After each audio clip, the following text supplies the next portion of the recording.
What's up, y'all? It's Dr. David Roney. I hope everybody's doing well. We are on day 28 of 31. So I hit one of my goals, man, and that's more than 500 views in the month. Actually, the goal was 500, but we exceeded that, which is cool, right? And it's a couple days before the month. So I managed to go from 0 views on YouTube to at least 20 views a day. So I think that's pretty cool. The question is can I double it in June? I was only going to do this during the month of May, but I think I may try it during the month of June, see if I can double it. I'm pretty competitive. We'll go from there.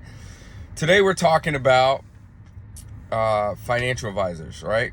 For the everyday person, a financial advisor has this mystique, right? Like, people think of it as your money management. I hate the term financial guy, right? So if you talk to some of my colleagues, they'll be like, oh, I got a guy that manages my money. First off, it's not just guys that are financial advisors. So let's get that terminology out of the lexicon, okay? Financial advisor has a wide spectrum of things, right? So are you talking about investment managers, investment advisors, investment analysts, right?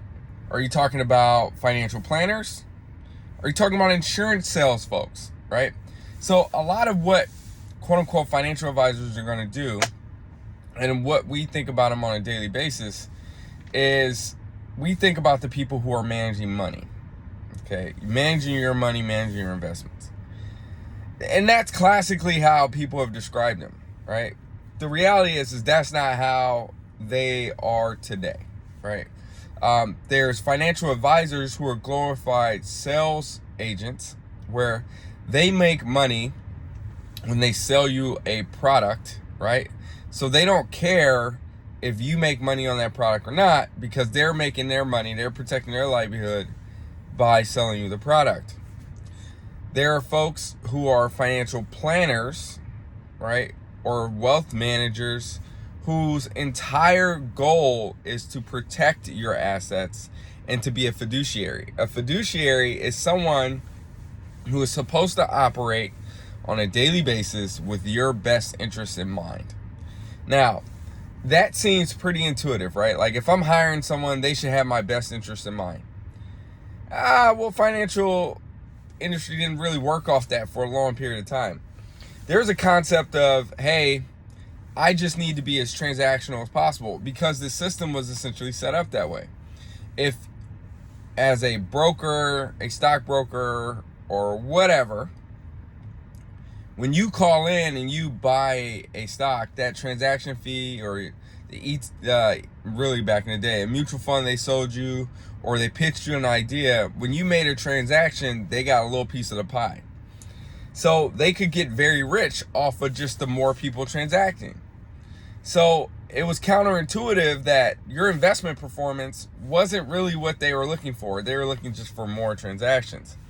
Over time, people started to wake up and be like, hey man, this is kind of wrong. And so you got this sort of spectrum of people who started to be like, hey, we're supposed to be actual, like, people who look out for the best interests of our clients. So financial advisors can mean a lot of different things. You have a lot of different acronyms that are out there too, right? You may have seen CFP, which is Certified Financial Planner, right? Some people say that's the gold standard. And those folks really, they do holistic. They look at the whole spectrum of what you need to sort of map out your financial life and really go ahead, right? They're not specialized typically in investments, so they're not going to tell you about the latest stock idea, the latest options play. They typically outsource those things. I say typically because that's the majority, but there are people who are very smart, and I've met them, who understand all these nuances in investing. But they're going to do your financial plan. They're going to keep you along the track. Think of them as like a coach, right? The coach is there to give you a little nudge when you're doing something fucking stupid with your money. So then you have CFAs, Chartered Financial Analysts. That exam is extremely hard. It's hard for people to pass, but typically it's another standard for people who want to do things in an investing realm. Now, there's a little bit of overlap between a CFP and a CFA, but not a lot. CFAs tend to focus on actual corporate type finances, not personal finance, because it's a difference to a degree. Now, there are there's a cornucopia of financial designations. The financial world loves their designations, right? Now, one thing that I see is people say, hey, I want to learn more about personal finance, so I'm going to get an MBA. That is a dumbass move, right? Because an MBA might have 1/100th of what you learn as a CFP for your finance, and it's more expensive if you're trying to learn about personal finance. It's actually a wrong move, right? So you're going to spend a lot of money on an MBA only to figure out that you need to go do something else to find out about managing your money. There's the RICP. There is the Chartered Financial Consultant. There's so many. And you can go to the American College of Financial Professionals to see all the designations. There's a designation literally for everything, whether it's like endowments, retirement, like you can specialize in so many different things. Now, financial professionals, financial planners are important, but the reality is most people can't afford them. And I get it, because majority of people don't understand the economics of being a financial planner or a financial advisor. Now, typically the industry has worked off of AUM, assets under management, meaning they make a significant or a certain portion of money based upon how many assets they are basically advising or managing. Typically, on average, that's around 1%. Some people try and raise their prices, some people lower their prices. Now, if you're talking, and let's do a little bit of math. So for every $100, they get $1, right?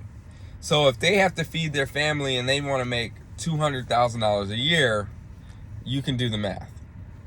Or maybe you can't, but get a calculator. Now, understanding those motivations are very important, because the less money you make, the more inclined they are to take you on as a client, because they feel like they can't make a living taking someone on who's only making $50,000 a year. They won't have enough investable assets to be able to generate enough money to make the overhead work. Which sucks, right? Because there's a certain group of people that get a very extreme amount of knowledge when it comes to financial, like your financial planning in the world, and they can't share that knowledge unless you have a certain amount of money that you're making per year, or a certain amount of quote unquote investable assets, right? Maybe you got a large inheritance, things of that sort. But that's something that needs to be worked out over time. We're not going to work that out in a day. Trust me, I've been fighting that battle for like the last couple of years when I realized what was going on. The question is when do you need a financial planner? For a lot of people, they can sort of, as long as they get the information, they can sort of do it themselves. Like if you look at Ramit Sethi, he goes off about financial advisors and financial planners and money managers and quote unquote money guys. I hate that term. Where he's like, look, they're just costing you money. And I get his point, but like that's also a marketing thing for him, right? And he marketed himself in that mentality that, hey, I can actually do this myself. There is a point in time where there's a certain amount of wealth that you can't see all your blind spots and you need help. So guess what? You do need to hire someone, in my opinion. Now, that time and that sort of wealth number is going to be different for everyone. Now, if you have no desire to ever manage your money, which I think you should because it's your money, you should probably hire someone to keep you from doing dumb shit. Now, there's a lot of people who like completely or against paying anyone else to do anything. They do their own lawn, they do their own painting, they fix everything themselves. And they want to do at some point, you just don't have enough time to do everything yourself, so you need to consider hiring a financial advisor or financial planner specifically. Now, you can get by with books. Rami Sethi's book is very good. I Will Teach You I've given that book out. I've stopped giving it out. Psychology of Money by Morgan Housel, very good. It doesn't go over specifics, but you can get at least in the mindset. Financial planners, CFPs, are very good about putting you in the mindset of what you need to manage your money. Now, I personally think that financial planners should be transactional. Rick Fieri is on Twitter. He's very big about making it a per hour thing, and it doesn't necessarily need to be a longevity thing. And you can just do these check-ins, right? There's so many different models on how financial advisors and planners are paid that I don't want to go through that today. But just know, like, sometimes you just need a check-in. Hey, am I on the right course? And you keep going. You got to remember, I'm a former college basketball player. Like, players play the game. Players win the game. The coaches just help nudge in the right direction, give you a timeout here so you can catch your breath. But you're the one who has to actually play the game. Same thing in financial planning world. You're the client. You actually got to play the game. You just need a coach occasionally to tell you if you're headed in the right direction. That's it. So I think it should be more transactional. Hey, it doesn't need to necessarily be an ongoing check-in throughout the year. Hey, can you take a look at what I'm doing? Am I on a correct shot? Pay for their time and move on. Just like a lawyer. But financial planners, majority of the time, you're going to have some major life event. You're having a baby, you're freaking out, you know how you're going to afford it. Hit up a financial advisor or a planner. You're getting married, you're combining finances for the first time, have no clue what the fuck you're doing. There you go. You're underwater, you can't figure out how to get out of debt, and you're over it. Get some fresh eyes on it. Hey, I'm thinking about investing here. I want to pull from here. I don't know if this is the right thing to do. Get some eyes on it. These are important things to do. Now, understanding that, and in my personal opinion, you don't need you don't need a longevity relationship. You just need a transactional relationship.